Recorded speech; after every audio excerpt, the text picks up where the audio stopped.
Et salut tout le monde, on est parti pour la petite vidéo weekly. Donc on va faire une petite analyse en M15H4 sur les différents assets qu'on a l'habitude de regarder. Donc c'est parti, on commence avec le BTC. Alors en M15 on peut voir qu'on est revenu chercher sa VAH dont on parlait dans les précédentes vidéos. Clac, on est venu fil, on est venu chercher ses liquidités. Donc là en théorie on prend le high. Ok. Euh, Sauf que là, on voit qu'on a été vendu dans sa zone de short qu'on avait établie, pareil dans les vidéos précédentes. Et là, on n'est pas venu chercher ça. Donc, on pourrait pourquoi pas s'attendre à qu'ils viennent chercher ses liquidités pour à minima chercher ça, puis ça. Mais on reste quand même sur un marché très très haussier. Donc, pourquoi pas chercher directement son high. On va se mettre tout de suite en 4 heures. Qu'est-ce qu'il nous dit? Il nous dit en 4 heures. 4 heures, c'est beaucoup plus clean. On avait une structure ici. Clac, on est venu chercher sous sa structure SFP. Je vais vraiment tout chercher. Donc là, en H4, il n'y a pas de souci là-dessus. On va chercher le high. Soit il va chercher ça d'abord, puis le high, soit il va chercher le high direct. Dans tous les cas, on reste sur un marché très haussier avec toujours les 100% de la ABC HTF. Donc A, B et C. Donc toujours, tant qu'on n'a pas eu de ça, je vais chercher des longues en M15. Et voilà, donc toujours si vous êtes trader weekly ou M15, cherchez que des achats, puisqu'en ce moment, il n'y a que ça à faire.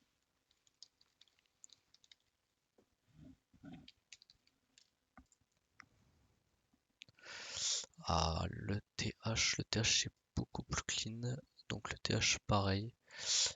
Pareil, on est haussier, on a fait ça abaisser vers le bas, mais on n'a pas réussi à prendre le high. Donc on s'attend à une prise du high, sachant qu'on était venu chercher toutes ces liquidités là. Donc il n'y a pas de raison qu'on prenne pas le high. On est venu vraiment tout chercher, puis descendre sans prendre le high, donc je m'attends toujours à une prise du high. Et on voit que là on est dans une structure H4 ici, et on est sous ses liquidités. Donc là on est dans une zone de short en l'OTF, donc je m'attends à un petit drop, chercher ses 100%, sa zone de long, de reload, et chercher son high. Donc ça ferait un magnifique trade à 13 de R. En M15 c'est pas mal. C'est pas mal pour un trade M15. Avec une ABC ici. Tac. ABC vers le bas. On arrive dans la zone des 153 sous liquidité. Ça serait parfait. Donc pour ce soir, ce serait peut-être un petit short pour aller chercher la dernière descente. Puis ensuite un long pour être haussier sur toute la semaine prochaine en fait, tout simplement. Et après, par contre, après la prise du high, on pourrait s'attendre à une correction.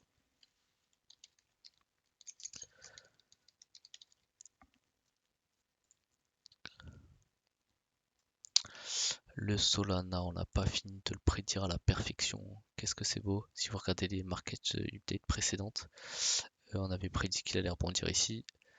On a prédit qu'il allait rebondir ici. Et on a prédit qu'il allait rebondir ici. C'était vendredi ça. Vendredi, j'avais tracé cette zone. Donc ouais, c'est ça, vendredi 13h. Tac, on a eu cette zone. Puis à 16h, on a eu cette zone. Donc c'était parfait. Clac. Ensuite, là, on est au 123. Donc pourquoi pas avoir une petite descente pour aller venir chercher sa période longue pour ensuite repartir chercher à minima toute sa liquidité. Mais en théorie on prend son high. On va regarder en 4 heures, mais je crois que ça dit exactement la même chose. Voilà, en 4 heures on avait toute sa liquidité qui était là. Clac. On est venu dans sa structure. Donc là en théorie qu'est-ce qu'on fait? On va chercher son high. Donc que des longues sur Solana, à part peut-être en très court time frame, donc pour ce soir, mais sinon ça reste que des achats pour toute la semaine. Voyons si le Forex c'est la même chose. On va regarder. Alors le Forex on n'a toujours pas été c'est 161,8, donc on peut s'attendre encore à une petite montée pour aller chercher 161,8, puis un retracement. Donc là on a bien notre structure HTF ici avec sa liquidité là. Donc pourquoi pas aller les 161,8, redescendre, et peut-être après, pourquoi pas remonter. Pourquoi pas remonter pour aller vraiment chercher toute cette zone ici là, qui serait notre zone de short. Pour aller chercher en gros cette zone. On va regarder un M15.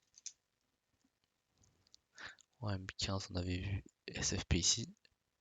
Donc soit là il descend, il va chercher ça pour faire un dernier push pour bait les shorters qui ont short trop tôt. Donc ça serait là le scénario en M15 c'est simple. C'est soit il hit cette zone, il est vendu, il casse sa structure, il reteste et là il descend et on fait le scénario bearish, donc il va à minima chercher ça. Euh, soit il descend maintenant, il va chercher ça, puis là soit il casse ici, soit il repart, soit il continue peut carrément continuer de monter, hein. On exclut aucun scénario. En tout cas, notre niveau de validation, de validation de scénario bear sera de passer sous ça. Donc casser cette période longue. En attendant, tant qu'on casse pas ce niveau, je chercherai à longue, mais sinon on pourrait s'attendre à une belle correction qui serait tout à fait logique.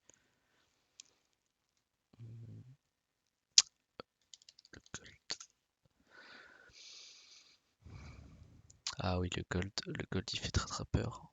Le gold on s'attendait à qu'il revienne au-dessus de cette zone. Malheureusement il n'a pas été dans cette zone et maintenant on voit qu'il a cassé sa structure en passant sous ça. Ok, donc là on peut s'attendre, moi je vais chercher que des shorts pour toute la semaine pour au moins aller chercher ça, puis ça.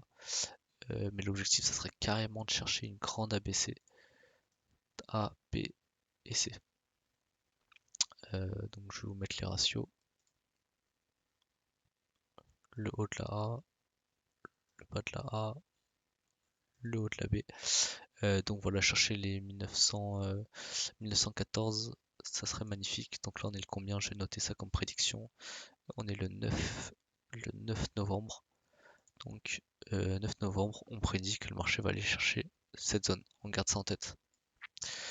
En attendant, je vais vous mettre la zone de short M15 pour commencer à shorter. Ah bah on est déjà en M15, ok. Donc notre zone de short M15, elle serait en gros au-dessus de ça, au-dessus de cette liquidité. Et en M1, il y en a une plus basse. Donc on a soit, moi je m'attendrais à que là on revienne dans sa zone M1, on aille chercher cette liquidité, ok, qui serait suffisante pour créer l'impulsion pour aller chercher la B, pour ensuite faire dans un premier temps une ABC. Ensuite remonter, ensuite drop pour aller chercher beaucoup plus bas. Donc pareil, que des shorts pour toute la semaine. Du moins, sauf le jour où il y aura le retracement de la baie. Mais sinon, short, peut-être une journée de longue et tout le reste, dès qu'on aura fait son retracement, sera que des shorts pendant un bon moment. Et pour finir avec le Nasdaq.